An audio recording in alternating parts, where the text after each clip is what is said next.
गुणातीतो अक्षरं ब्रह्म भगवान् पुरुषोत्तमः जनो जानम निदं सत्यम मुच्यते भवबन्धनात्।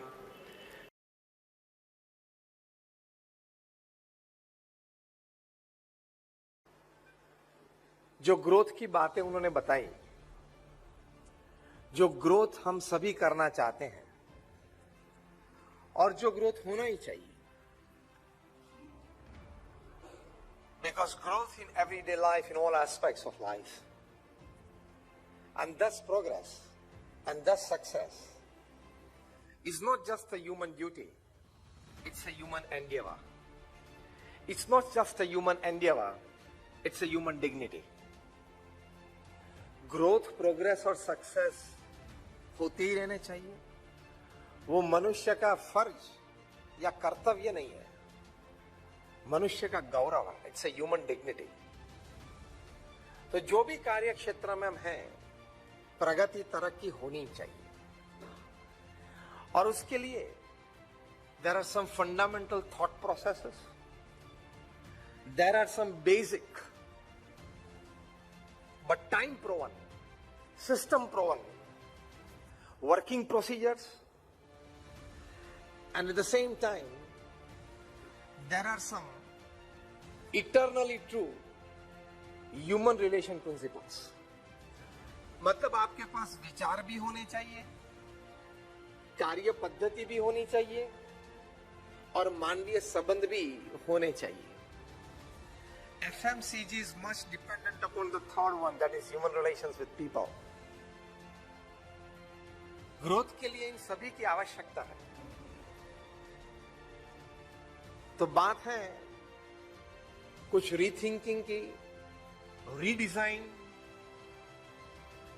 And rebuild. इसमें सबसे बड़ी बात रीथिंकिंग की क्या है? See, basically we believe that a good academic career, a fine experience,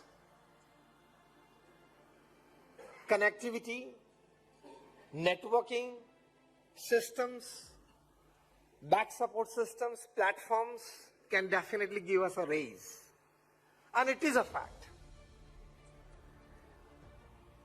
Till the 1990s, it was a belief that people with a good or a better IQ, they perform and they produce results. People with good IQ means they had good academics, good experiences, good talent, intelligence, know-how, systems, platforms, everything. After the 1990s, people could see a different kind of scenario in the markets.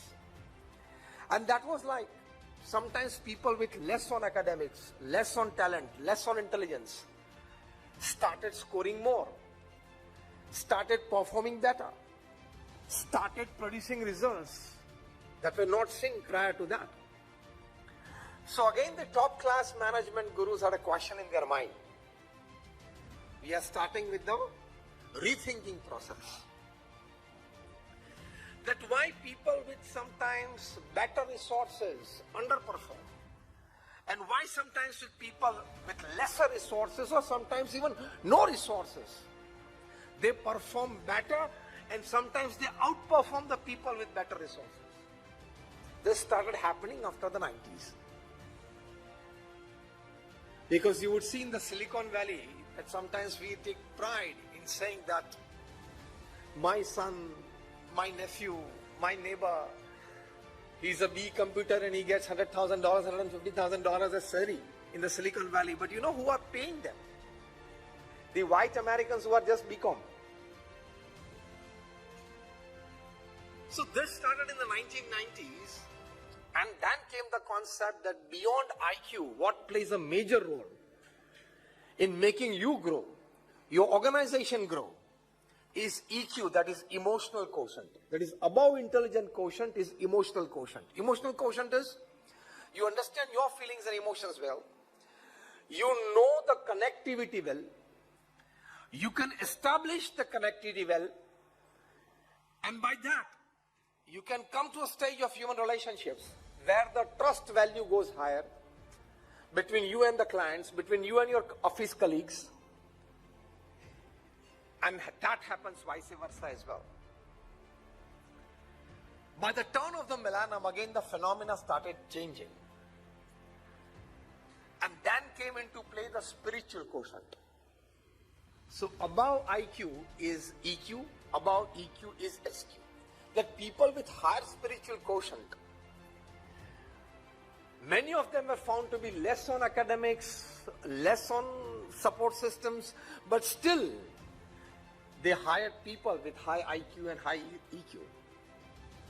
Sometimes I jokingly say, take it lightly,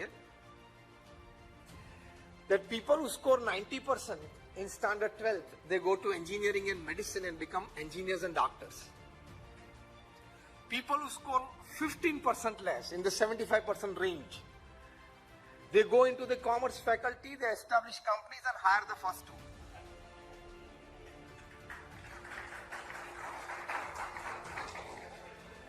Those people who score even 15% less, in the 60% range, they go into public life and make policies for the first two.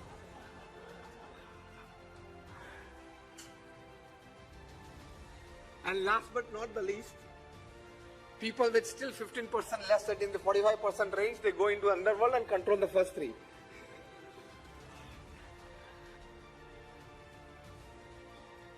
Above IQ is EQ, above EQ is SQ. Spiritual quotient. When it comes into play, you start rethinking. You start redesigning yourself. And you ultimately rebuild yourself. I'm repeating. When spiritual quotient comes into play in your basic thought process, in your working systems, in your way of expressions and attitudes, and in your relationships with people, you start rethinking everything. And then you redesign, and thus to rebuild yourself. I will share a fine small piece of information with all of you, you being all professionals. A wonderful book that every young professional, even a businessman, should definitely read. The title of the book is Spiritual Intelligence, the Ultimate Intelligence. Written by Ian Marshall and Dana Zohar. They have co-authored this book, in which they describe 8 signs of high spiritual quotient, and vice versa.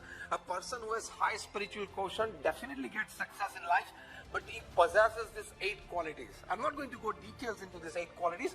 I'll just list it out for you. The 8 qualities of a spiritually intelligent person. The first is flexibility. He is less on ego. Here starts the rethinking process that we want to talk today. He is less on ego, and so is flexible.